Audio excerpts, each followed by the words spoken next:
Capítulo 326 do mangá de Black Clover no ar, com mais uma carga dramática bem forte, porque o Tabata gosta de fazer a gente entrar em depressão profunda contando as histórias tristes de vida dos personagens. Só que ao mesmo tempo que ele faz isso, ele sabe como inspirar os leitores sobre como lidar com as emoções negativas e superar o destino, né, as dificuldades no nosso caminho, pra gente poder se tornar aquilo que a gente queria, realizar os nossos sonhos, os nossos desejos, as nossas metas. E é justamente isso que a gente tem aqui mais uma vez, agora com um aprofundamento no estado psicológico do Lieb e como ele lidou com o colapso mental que ele teve, que foi causado pela incapacidade de fazer alguma coisa contra o Lucifero pela segunda vez, e como ele conseguiu tirar forças dessa incapacidade, tirar forças dessa fraqueza, né, depois de todo esse sofrimento, de tudo que ele passou. Então vamos lá falar disso, falar da regeneração do Lucifero, do novo poder do Yami e do Nachi juntos, da nova transformação do Asta e também se o Asta já sabe quem é a Alicita, se ele sabe que ela é mãe dela ou não. Mãe dele, né?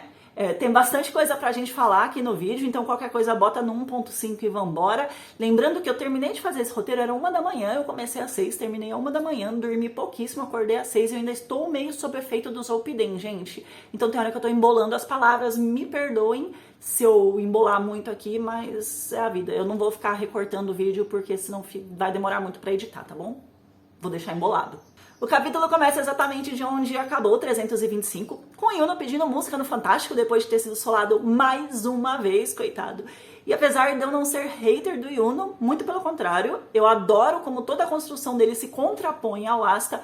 E eu achei bem legal que o Tabata não fez com que a última evolução dele, né, tornasse ele num deus invencível que teria oportunidade de vencer qualquer um que entrasse nessa batalha. Muito pelo contrário, ele recebeu um novo Grimório, um novo atributo mágico, soube usar isso muito bem, mas ainda assim ele possui restrições, que são a inexperiência, né, com esse atributo, e também a escassez de magia, que são coisas que ele vai aprimorar com o tempo. Mais rápido do que a maioria dos outros cavaleiros? Sim, mais rápido, mas ainda assim ele não virou o Senhor Pica das Galáxias a ponto de se tornar tão superior assim, né? E isso fica bem nítido com o estado que ele fica depois de tomar todo o impacto do golpe do Lucifero para poder salvar o Asta. E nesse momento ele consegue trazer ali, né, um ataque surpresa utilizando o Nachi e o Yami. Só que o interessante aqui é justamente a velocidade de raciocínio dele, que é absurda, porque ele fez isso em uma fração de segundos mínima. Ele protegeu o Asta, recebeu o golpe e nessa fração ele usou uma das estrelas dele bem na frente do Lucifero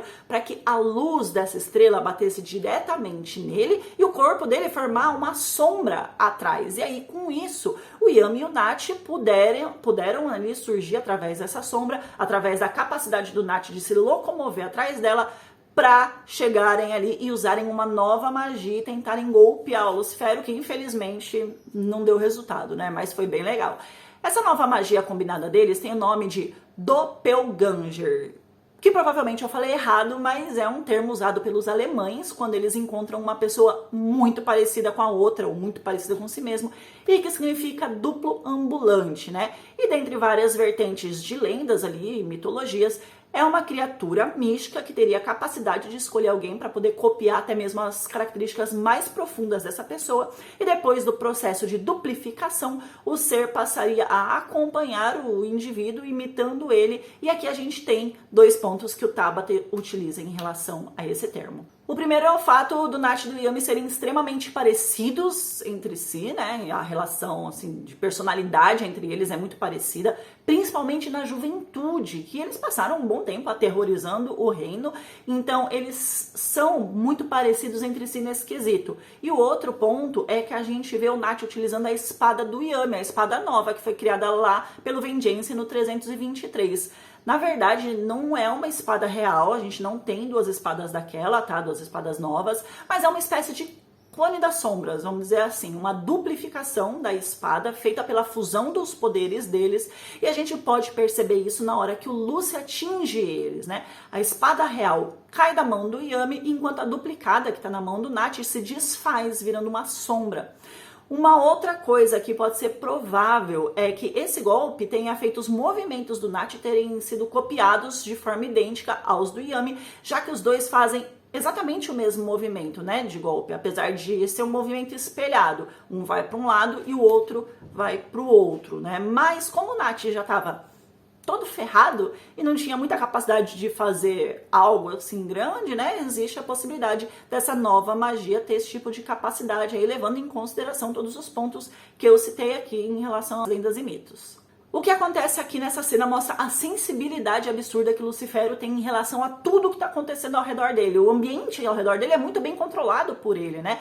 Porque foi um golpe totalmente surpresa pro Lucy e mesmo assim, gente, ele nem se virou de frente para atacar os dois. Ele só transformou as duas asas dele em braços e sem nem olhar na cara deles, de costas mesmo, ele perfurou os dois, né? Mostrando ainda mais a superioridade dele. E, gente, as mãos do Lucy atravessaram o abdômen dos dois.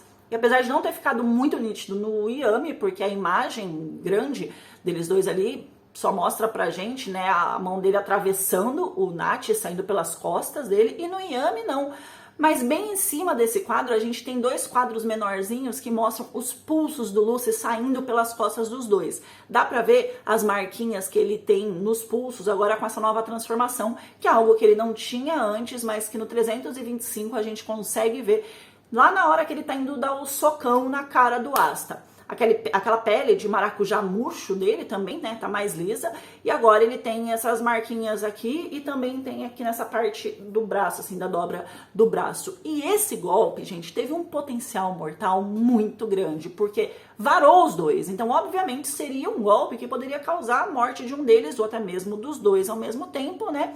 E ao mesmo tempo que a gente tem aqui alguns magos de cura que já podem ter se recuperado um pouco do dano que sofreram, né? E também do esgotamento da magia deles, ainda assim pode ser que o Tabata use isso apenas para que um desses magos de cura possa realmente fazer alguma coisa para salvar a vida de algum deles dois, mas não consiga salvar os dois. E aí, um deles acabe batendo as botas ali, e eu sei que agora vocês pensaram, ah, mas isso já aconteceu com o Gad, ele também continua a luta, virou um homem bomba de raio, e no final das contas ele sobreviveu. Só que na mitologia nórdica e na germânica, ver o próprio Doppelganger é um presságio de muita má sorte, né? E de morte também para quem viu a própria cópia, e pode ser que o Tabata também venha usar essa simbologia para anunciar a morte do Yami, já que a espada que tá com o Nath é uma cópia. Mas se ele incorporar essa simbologia mesmo, eu acho bem improvável que a morte dele seja uma consequência direta deste golpe em si, apesar de ter sido um golpe praticamente fatal, né? Ele não deu tanta ênfase assim, então não tem como construir uma carga dramática em cima de tudo isso, para que realmente seja algo impactante. Eu não acredito que o Tabata iria desperdiçar isso. Então, pode ser um presságio ali, ele viu a cópia, né, da espada, ele vai morrer, mas ainda vai ser de outra forma, não vai ser por causa desse golpe. De qualquer forma, é a primeira vez que o Lucifero reformula o próprio corpo dele, transformando uma parte em outra. Porque até agora ele sofreu transformações que foram relacionadas à manifestação dele, né? Mas ele mesmo transmutar uma parte do corpo em outra não aconteceu. E junto com isso, a ponta do chifre dele que tinha sido cortada se regenerou. Até o final do 325, ela estava cortadinha, né? E agora ela tá inteira. O que pode significar que a antimagia do Asta seja a única coisa que possa fazer com que ele não consiga se regenerar instantaneamente, como sempre acontece com qualquer demônio que é atacado sem ter tido o seu coração atingido. A gente sabe que os demônios se regeneram sempre que estão feridos, né? Eles se regeneram até mesmo se eles explodirem, como a Megícula fez. Eles se regeneram, como o próprio Lucifero fez quando foi atingido ali pelo golpe do Yami no braço. Mas se eles sempre conseguem se regenerar e tão rápido, por que até agora ele estava com a ponta do chifre cortada? Levando em consideração que o Lucifero é muito orgulhoso, né? Se ele pudesse, ele não manteria o chifre dele assim.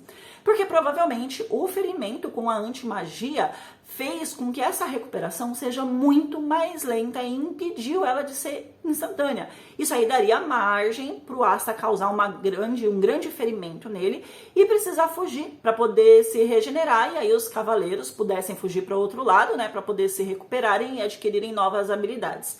Uma outra coisa também é que, desde que ele cortou o dedo propositalmente para testar o poder do Asta, esse dedo cortado, que foi o da mão esquerda, não foi mais mostrado pra gente de forma clara essa parte aqui. Então não dá pra ver se ele se regenerou ali ou não. diferente do ferimento causado pelo Yami, que mostra na hora ele se regenerando. Uma outra coisa interessante é que aparentemente nem o Adrammelech esperava que o Lucifero fosse criar braços a partir das asas dele, porque quando o Yami e o Nath aparecem, ele faz uma cara de quem ficou muito surpreso com o que viu, né?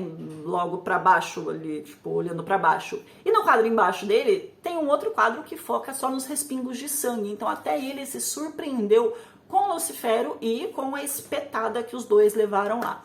Obviamente, quando o Asta vê o capitão e o vice-capitão dele serem atingidos ali com um golpe fatal, ele entra em choque, fica completamente sem reação e isso paralisa ele, né? Enquanto o Lucy tá indo na direção dele para poder dar o golpe final. E nessa hora, com a adrenalina subindo lá em cima, a mente do Asta foi teletransportada para as lembranças do Lieb e ali ele não só descobre sobre o passado do demônio, que está esse tempo todo acompanhando ele, né? Como eles acabaram criando um vínculo maior entre os dois, de mais intimidade. Afinal de contas, a gente não sabe das dores profundas das outras pessoas, a menos que a gente tenha um grau de intimidade bem grande. E com isso aí, ele vai conseguir criar um vínculo muito maior com o Lieb por vários motivos. Um deles é que até agora, apesar deles terem o mesmo objetivo, que era matar ali os demônios, né? Cada um deles tinha motivações diferentes. O Asta queria resgatar o Yami e o Lieb queria vingar, na verdade, a Licita, né? E essas motivações individuais, né, de cada um, impediam os dois de alcançarem a verdadeira assimilação, já que o contrato deles foi feito com base na amizade e na igualdade. E como você vai ter isso se você não entende a dor do outro, não entende as frustrações dele nem os motivos dele para tudo isso? Quando o Asta tem essa visão da mente do Lieb, primeiro ele vê o Lieb se culpando, ou seja, ele também tá vendo os pensamentos atuais ali do Lieb, falando ali, me desculpe, Licita, né, tal, para ao mesmo tempo ter um mergulho nas lembranças que mostram o Lieb andando bem pitititico lá, sendo resgatado pela Licita, falando para eles viverem juntos, ele ser o filho dela, aquelas coisas todos os momentos felizes que ele teve ao lado dela, para então ver o Lucifero matando a Licita na frente dele e sentir toda a carga de sofrimento que ele carregou até agora. Quando essas memórias vêm à tona, o Lieb tem um colapso emocional, que eu falei lá no começo do vídeo, e ele simplesmente cai num choro assim absurdo, num desespero tão grande que ele só sentiu antes quando a Licita foi morta. E ali ele fica totalmente vulnerável sentimentalmente, mostrando o quanto ele se culpa pela morte dela, e aqui é bem triste, porque a gente descobre que, apesar de todo aquele jeito durão dele, de demônio maligno, né, que mostrou pra gente por bastante tempo, aquele jeitão de quem não se importa com nada, na verdade só escondia a visão, né, que ele tinha dele mesmo como alguém extremamente fraco, que não era capaz de proteger quem ele amava e que se culpava profundamente pela sua fraqueza.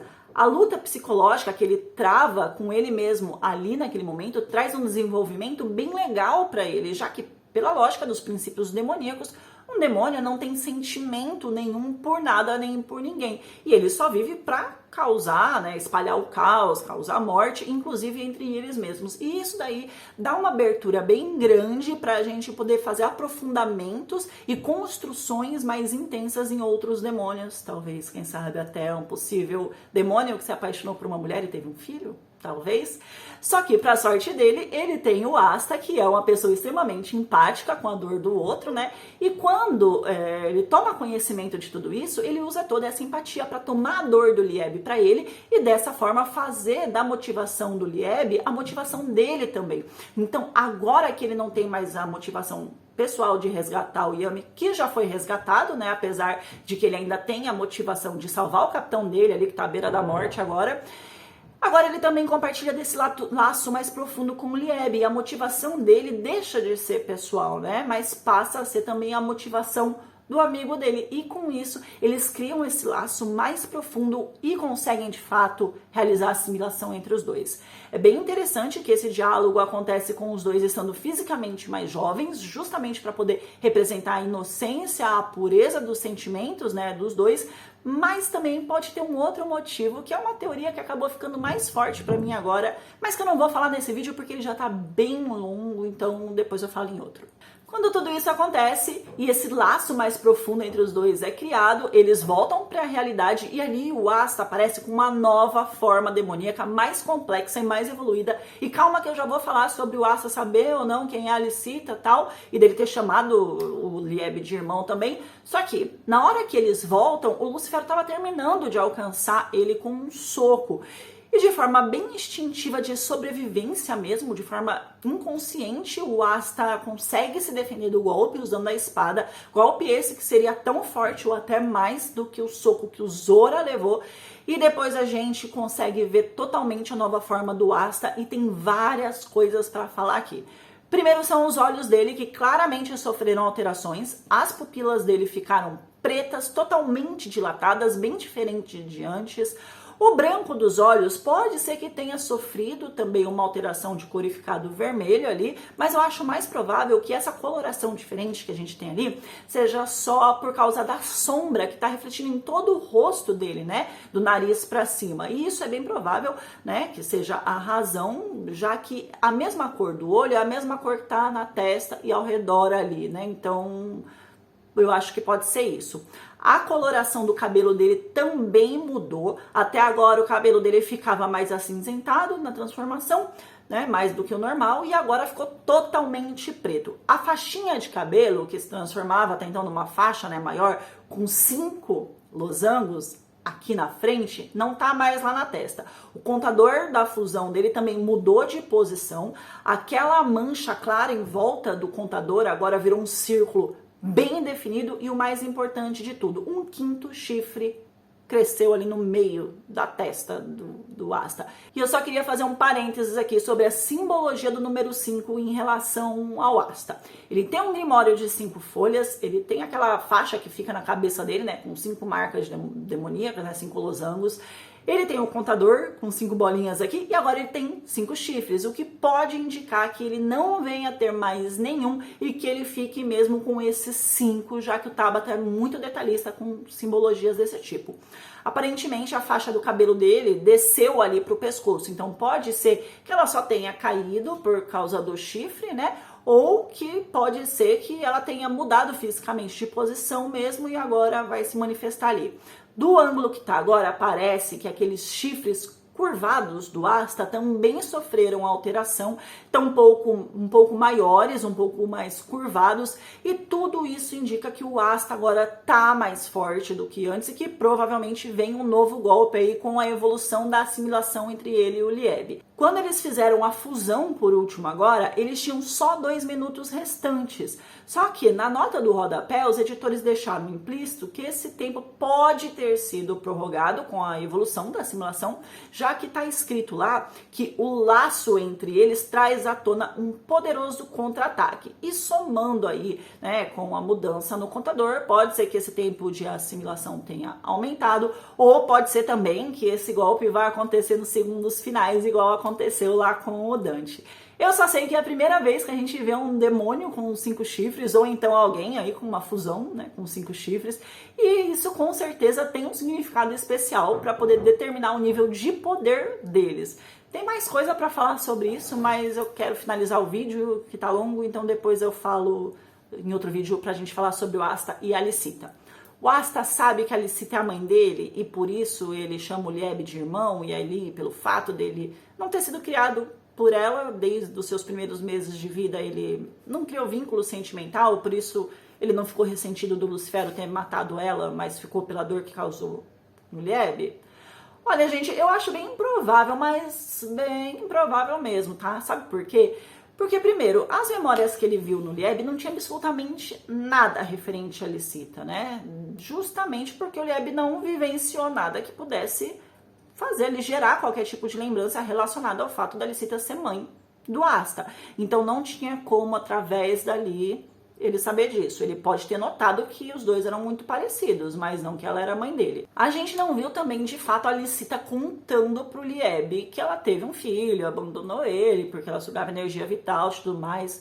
O que a gente viu foi uma lembrança dela. Ela estava pensando no momento em que ela abandonou a Asta, ela falou, eu não vou fazer isso de novo e tal, eu vou te defender até o fim. E eu acho também que seja bem provável que ela nunca tenha comentado com o Lieb, porque, gente, porque quando você abandona um filho, você não sai aí comentando com as pessoas, né?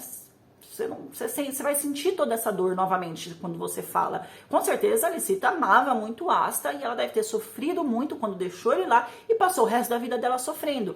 E você não vai ficar falando para reviver toda hora esse sentimento de tristeza tão profunda de ter abandonado ele lá.